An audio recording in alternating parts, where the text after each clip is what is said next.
क्योंकि इस वजह से इनको धमकियां भी मिल रही है और फोन कॉल्स भी आ रहे हैं। हमने ये भी सुना था कि कंगना ने भी इस पर रिएक्शन दिया है।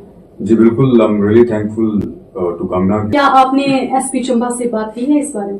इस तरह से आपने ट्वीट किया है, क्या समझते हैं आप?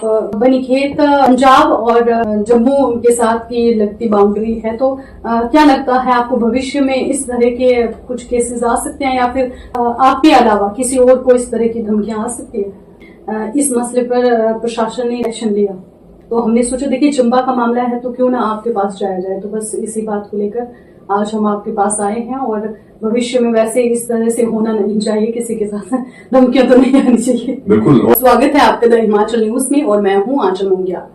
दर्शकों देखिए, इस वक्त हम बनीखेत में मौजूद है। आपकी जानकारी के लिए बता दें कि गत दिनों पहले सोशल मीडिया पर एक मसले को लेकर काफी चर्चा हो रही है और इसी मसले को आज हम विस्तार से जानने के लिए बनीखेत में आए हैं। अभी हमारे साथ सिद्धार्थ बकारिया जी बैठे हैं। आपको बता दें गत दिनों पहले एक गाड़ी लगी थी बनीखेत में और जिस गाड़ी के ऊपर एक खालिस्तान नेता की फोटो लगी थी, तो इस पर इन्होंने एक ट्वीट भी किया था। सोशल मीडिया पर काफी चर्चा हुई और इसी बात को मद्देनजर रखते हुए आज हम इनके पास पहुंचे हैं, क्योंकि इस वजह से इनको देखिए थ्रेट भी बहुत आ रहे हैं और इसी के साथ धमकियां भी मिल रही है और फोन कॉल्स भी आ रहे हैं। तो चलिए विस्तार से क्या मामला है, पूरा मामला आज इनसे जानते हैं। स्वागत है सर आपका। बहुत बहुत धन्यवाद, आपने मुझे मेरी बात सुनने के लिए आप आए और विशेष रूप से इस मुद्दे पर ध्यान दिया। देखिए, मैं एक समाज सेवक हूँ और समाज में कोई भी अनलॉफुल घटना होती है तो ये हमारी रिस्पॉन्सिबिलिटी कि हम उसको उठाएं। तो मैं बनीखेत यूजुअली मैं डलहौजी गया था और डलहौजी रोड पर एक गाड़ी खड़ी थी जिस पर बहुत बड़ी खालिस्तानी नेता भिंडेवाला की फोटो लगी थी। तो मैंने ट्वीट किया कि ये ऐसे लोग जो इस तरह की फोटो लगा के हिमाचल में आते हैं, इनको एंट्री नहीं दी जानी चाहिए और या तो इनकी फोटो निकाल के इनको भेजना चाहिए। तो उस पर बवाल हुआ, काफी थ्रेट्स मुझे आए और काफी ज्यादा फोन कॉल्स आए, काफी नंबर मैंने ब्लॉक किए फिर उसके बाद, और मतलब ये इशू बहुत बड़ा हो गया। हमने ये भी सुना था कि कंगना ने भी इस पर रिएक्शन दिया है। जी बिल्कुल, I am really thankful to Kangana कि उन्होंने इमीडिएटली मेरा ट्वीट देखा और एकदम रिएक्शन दिया कि सिद्धार्थ को थ्रेट्स मिल रहे हैं और मुझे पुलिस को एक्शन लेना चाहिए। Really thankful for her. तो सर देखिए, अगर बात करें प्रशासन की, तो क्या आपने एसपी चंबा से बात की है इस बारे में?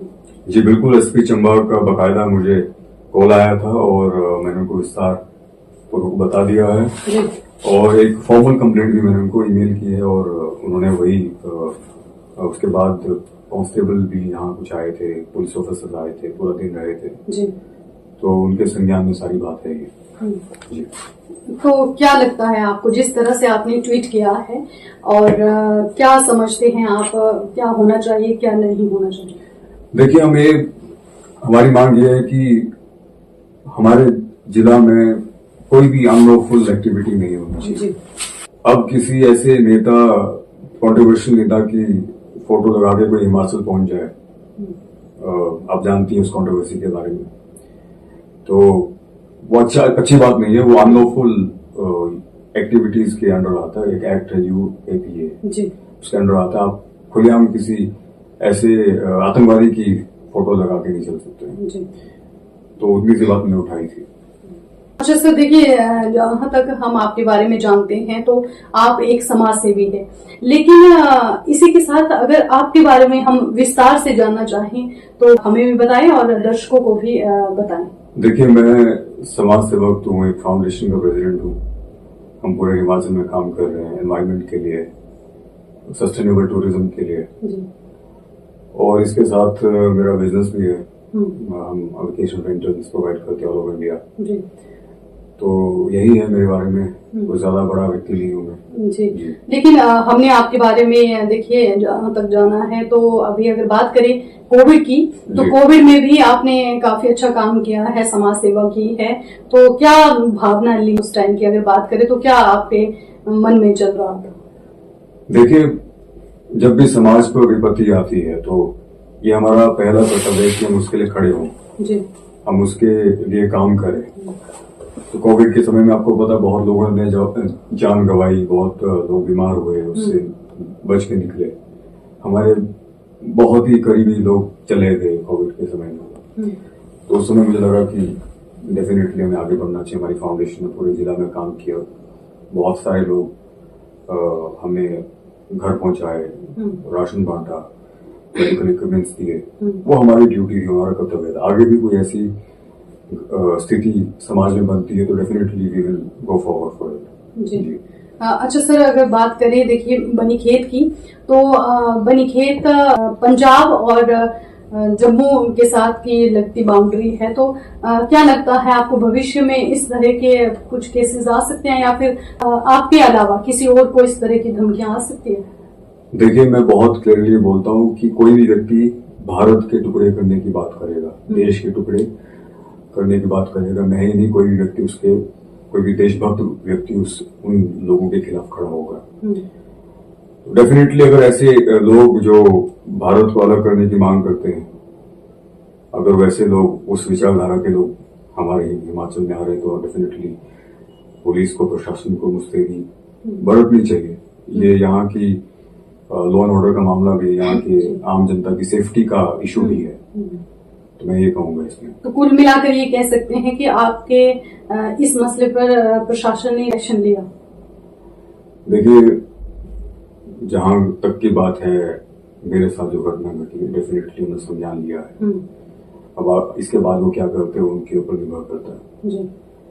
और मुझे एसपी साहब ने भी बोला है कि we will look forward for safety of yours also, और हम ये भी ध्यान रखेंगे कि कोई ऐसा व्यक्ति एंटर ना हो जो किसी ऐसे कंट्रोवर्शियल व्यक्ति की फोटो लगा के चले। सर देखिए, आप एक समाजसेवी है, और ऐसे में आपको क्या लगता है, चंबा के लिए क्या कुछ ऐसी चीजें हैं जो आपको लगता है कि होनी चाहिए?